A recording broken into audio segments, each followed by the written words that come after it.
सभी साथियों का इस फ्री एजुकेशन अड्डा या फ्री स्टडी पॉइंट में आप लोगों का बहुत बहुत स्वागत है। आज का हमारा टॉपिक है भारत का संवैधानिक विकास, जिसे हम लोग दूसरे पार्ट के रूप में देखेंगे। 1858 से 1947 तक भारत के संवैधानिक विकास की यात्रा को बताएगा।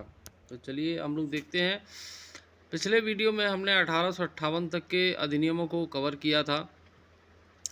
इस वीडियो के माध्यम से हम लोग सबसे पहला जो अधिनियम देखेंगे वो है 1861 का विधि निर्माण की त्रुटिपूर्ण प्रणालियाँ, है ना। ये हमारा पहला जो बिंदु है कि विधि निर्माण की त्रुटिपूर्ण प्रणालियाँ, वाइसराय की निषेधात्मक शक्ति जिसे हम लोग वीटो शक्ति कहते हैं या वीटो पावर कहते हैं, तथा विधान परिषद में भारतीयों को ना के बराबर प्रतिनिधित्व आदि कारणों ने 1861 के भारत परिषद अधिनियम की पृष्ठभूमि को तैयार किया। तो बहुत सारे कारण थे 1861 के भारत परिषद अधिनियम के, है ना। 1857 की क्रांति भी 4 साल पहले हो चुकी थी, है ना। विक्टोरिया की घोषणा का भी समय बीत चुका था जो कि 1858 में हुई।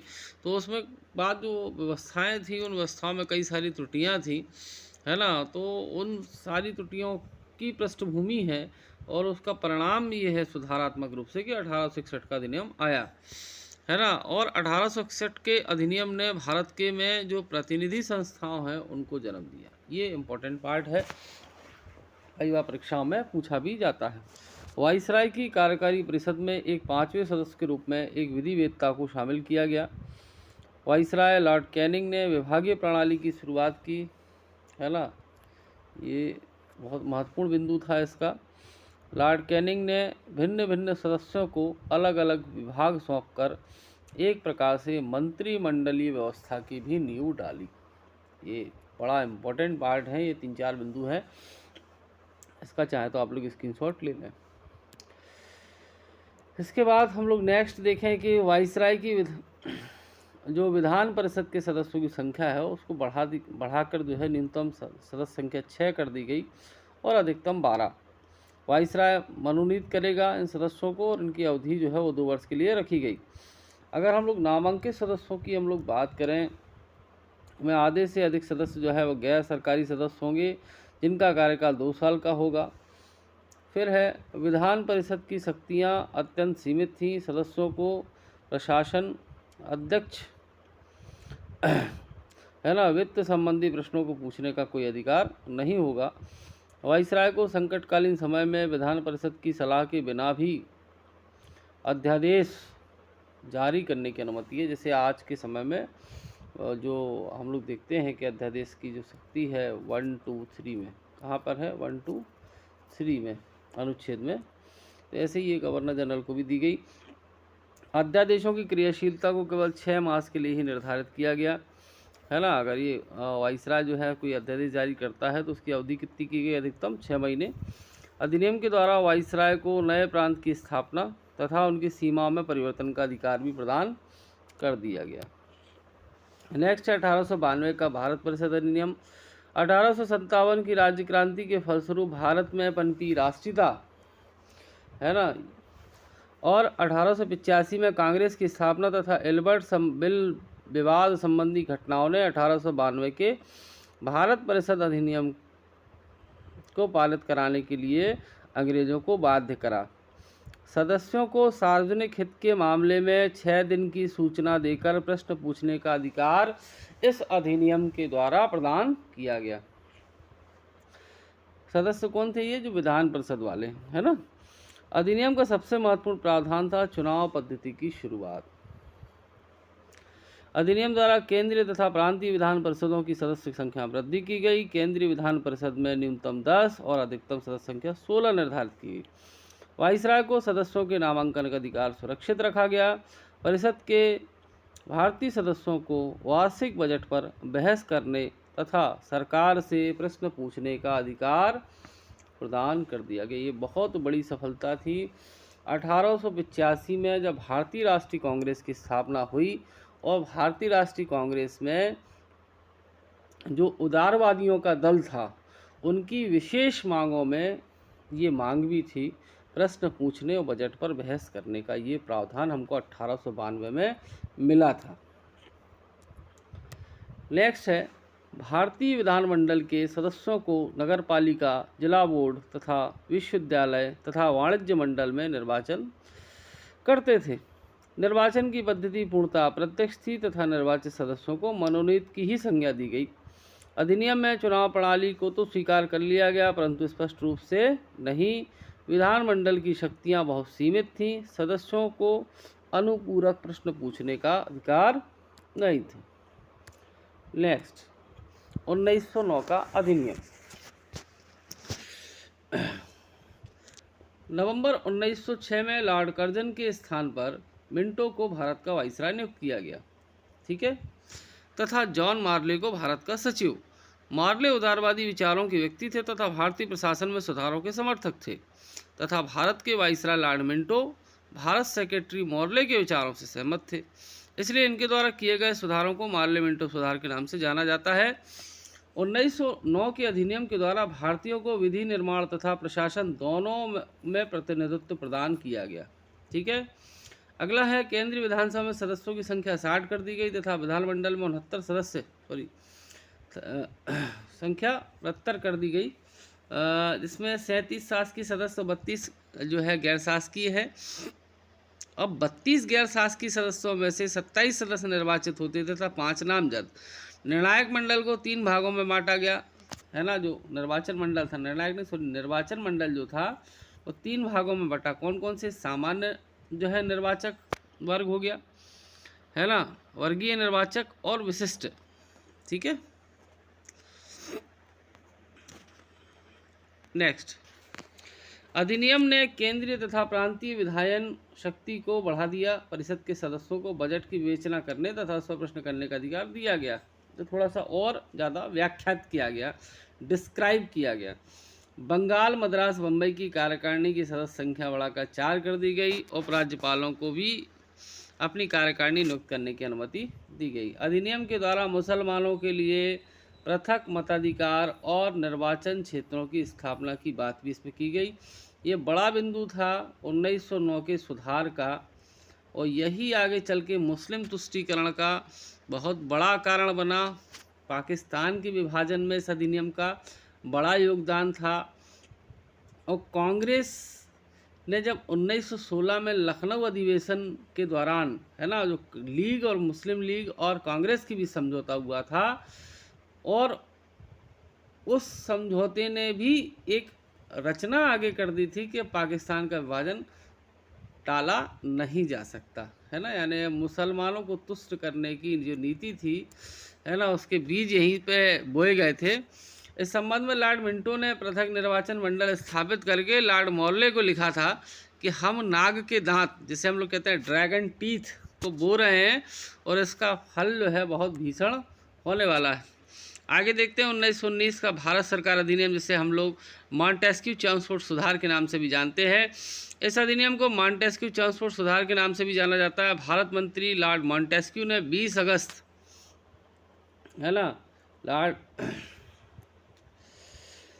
1917 को ब्रिटिश संसद में घोषणा की थी कि ब्रिटिश सरकार का उद्देश्य भारत के लिए उत्तरदायी शासन की स्थापना करना है। 1919 के अधिनियम का तात्कालिक कारण अगर देखा जाए तो 1916 का होम रूल आंदोलन और मेसोपोटामिया कमीशन की रिपोर्ट को माना जा सकता है। अधिनियम के द्वारा बड़ी व्यवस्थाएं की गई और प्रयत्न किया गया कि किस प्रकार भारत के लिए एक प्रभावशाली वर्ग को कम से कम 10 वर्ष के लिए ब्रिटिश राज का जो है समर्थक बना लिया जाए।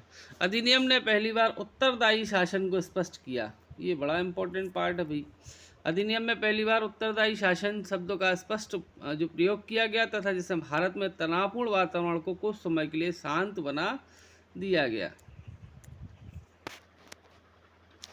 नेक्स्ट है, नवंबर 1917 में भारत मंत्री मॉन्टेस्क्यू ने भारत आकर तत्कालीन जो वाइसराय थे चेम्सफोर्ड एवं अन्य सैनिक अधिकारियों तथा भारतीय नेताओं से प्रस्ताव के बारे में विचार विमर्श किया। एक समिति बनाई गई जिसमें सर विलियम ड्यूक, ये बड़ा इंपॉर्टेंट पार्ट है, एक समिति भी बनाई गई थी। इसमें विलियम ड्यूक, भूपेंद्र नाथ बासु, चार्ल्स रॉबर्ट की सदस्यता में थी, जिसने भारत मंत्री तथा वाइसराय को प्रस्तावों को अंतिम रूप देने में सहयोग किया। है ना। आगे चलकर 1918 में इस प्रस्ताव को प्रकाशित किया गया तथा यह अधिनियम अंतिम रूप से 1921 में लागू हुआ था, है ना। तो 1919 का अधिनियम कब लागू हुआ? 1921 में। भारतीय कार्य की देखभाल के लिए एक नया अधिकारी, जिसे हम लोग भारतीय उच्चायुक्त कहते हैं, उसको नियुक्त किया गया और उसे भारत राजकोष से वेतन देने की व्यवस्था भी की गई। गवर्नर जनरल की कार्यकारिणी में 8 सदस्यों में से 3 भारतीय सदस्यों को नियुक्त किया गया, जिन्हें विधि, श्रम, शिक्षा, स्वास्थ्य एवं उद्योग विभाग सौंपे गए।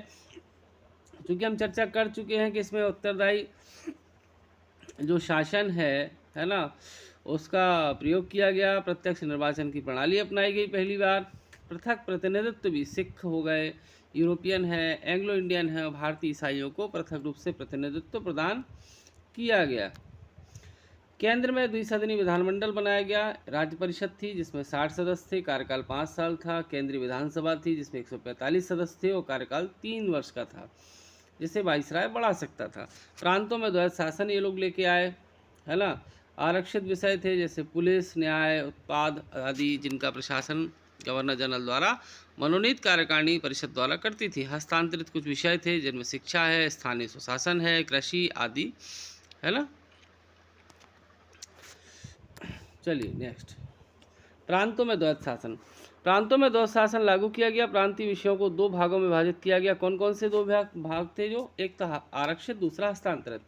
आरक्षित विषयों का प्रशासन उन मंत्रियों की सहायता से गवर्नर करता था जो विधानमंडल के निर्वाचित सदस्य थे, परंतु उनकी पदस्थापना और पदच्युति जो है गवर्नर की इच्छा पर आधारित थी। हस्तांतरित और आरक्षित विषयों का विभाजन भी दोषपूर्ण था। उदाहरण के लिए सिंचाई तो आरक्षित विषय थी और कृषि हस्तांतरित, परंतु स्पष्ट है कि दोनों एक दूसरे से अवैध हैं। इसी प्रकार उद्योग हस्तांतरित था, जबकि जल शक्ति, कल कारखाने आदि आरक्षित विषय थे जिन्हें एक दूसरे से पृथक करना अव्यवहारिक था। तो ये कुछ दोष थे द्वैध शासन के, है ना। तो चलिए, 1919 के दिन ने महिलाओं को मताधिकार दे दिया। पहली बार महिलाओं को विधानसभा के लिए मतदान करने का अधिकार दिया गया। विषय विभाजन हम लोग देख चुके हैं केंद्र और प्रांत में, है ना। और द्वैध शासन की समाप्ति। प्रांतों में तो द्वैध शासन लाए, लेकिन जो द्वैध शासन चल रहा था, यह प्रणाली 1921 को लागू हुई और 1937 तक चलती रही, है ना। भारत सचिव और उनकी परिषद का खर्चा, अब यह खर्चा भारतीय राजस्व की बजाय ब्रिटिश संसद से मिलने लगा। तो भारत सचिव की स्थापना कब की थी? 1858 के अधिनियम में। उसका जो खर्चा था वो अभी तक भारत से मिल रहा था, अब वो कहाँ से मिलेगा? ब्रिटिश राजस्व से। लोक सेवा आयोग का गठन किया गया। भारत में पहली बार एक लोक सेवा आयोग की स्थापना की बात भी इस प्रावधान में की गई, है ना। साल 1926 में इसका गठन किया गया। एक महालेखा परीक्षक की नियुक्ति भी की गई, जिसे हम लोग कैग के नाम से भी लगभग आजकल जानते हैं, जो ऑडिट का काम करता था। भारत सचिव को महालेखा परीक्षक की नियुक्ति का अधिकार दे दिया गया। सांप्रदायिक निर्वाचन का जो दायरा है उसको बढ़ाकर सिखों को भी इसमें शामिल किया गया। केंद्रीय विधानमंडल संपूर्ण भारत के लिए कानून बना सकता था। गवर्नर जनरल अध्यादेश जारी कर सकता था, जिसका कार्यकाल या प्रभाविता जो है वो 6 महीने तक होती थी। बजट पर बहस तो हो सकती थी, लेकिन मतदान का अधिकार अभी भी भारतीयों को नहीं था, है ना। ये बड़ा इम्पोर्टेंट पार्ट है ना। द्वैध शासन पद्धति अगर कहा जाए कि जो लागू हुई थी प्रांतों में, वह 1921 से लागू हुई और 1937 तक चलती रही, परंतु बंगाल में 1924 से 1927 तक, मध्य प्रांत में 24 से 26 तक यह कार्य नहीं कर सकी। इस अधिनियम का महत्वपूर्ण दोष था प्रांतों में द्वैध शासन की स्थापना तथा सांप्रदायिक निर्वाचन पद्धति का जो विस्तार किया गया। 1935 का अधिनियम। 1935 के अधिनियम के द्वारा सर्वप्रथम भारत में एक संघात्मक सरकार की स्थापना की बात की गई। यह अधिनियम ऐसा था जिसमें प्रस्तावना नहीं थी, ये प्रस्तावना विहीन था। हालांकि इस बात की जाए इस अधिनियम की, तो इसमें कुल 321 धाराएं, 10 अनुसूची और 14 भाग थे। 1935 के अधिनियम द्वारा प्रांतों में द्वैध शासन को समाप्त, मतलब जो 1919 में हम लोग प्रांतों में द्वैध शासन लेके आए थे, है ना, अब वो यहाँ पे 1935 के अधिनियम से उसको समाप्त कर दिया गया।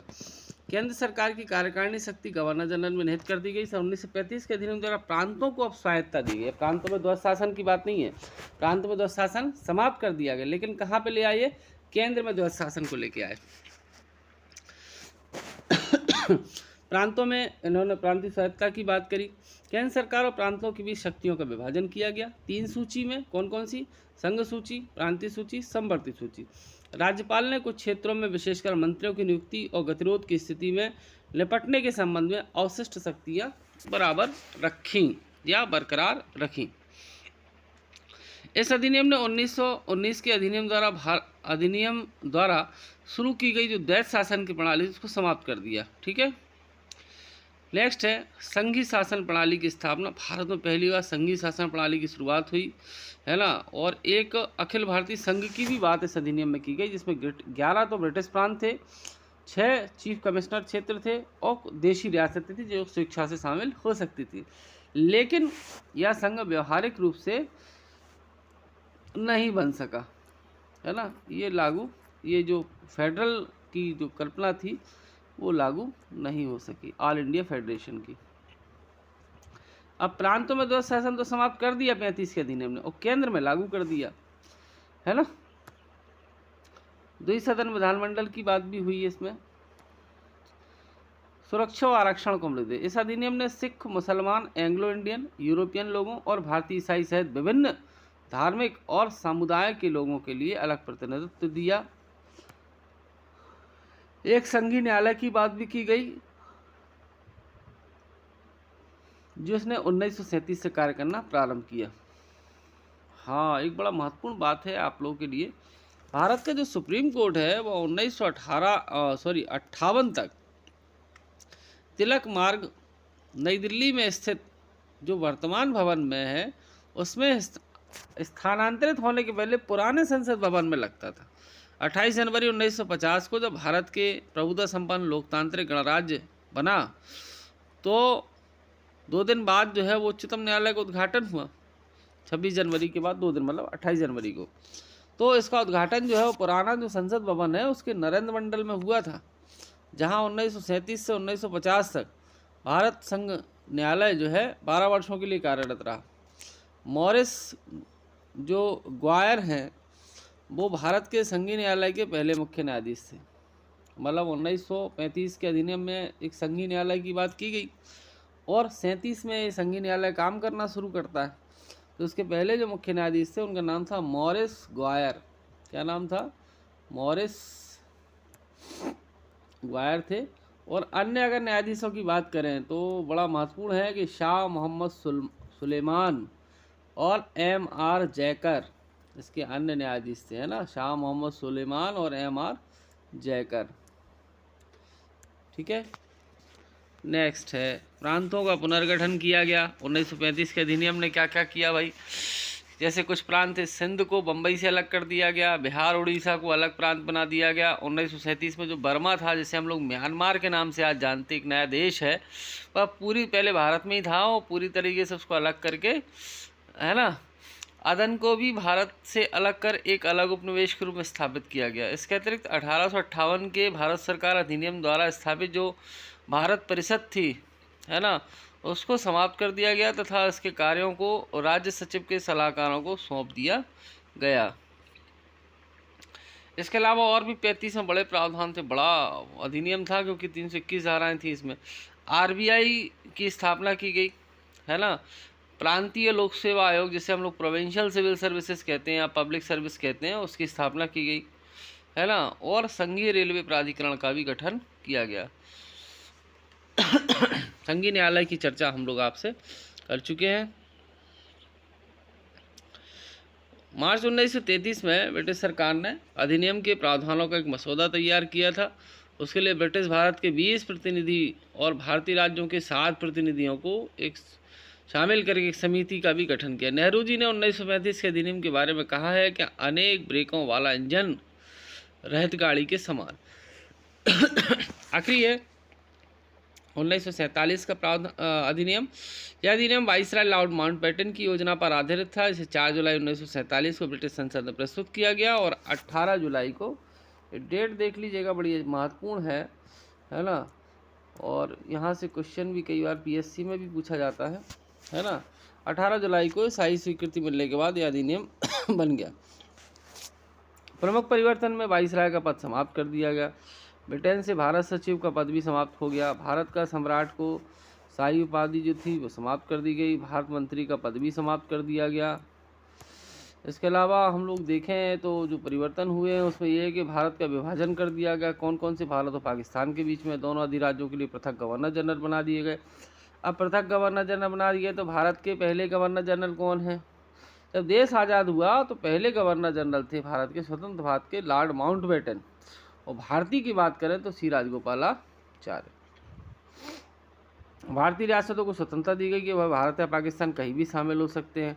जब तक संविधान नहीं बन जाता तो संविधान सभा जो है वह अपने अपने राज्य के लिए कानून बनाने का अधिकार रखती थी।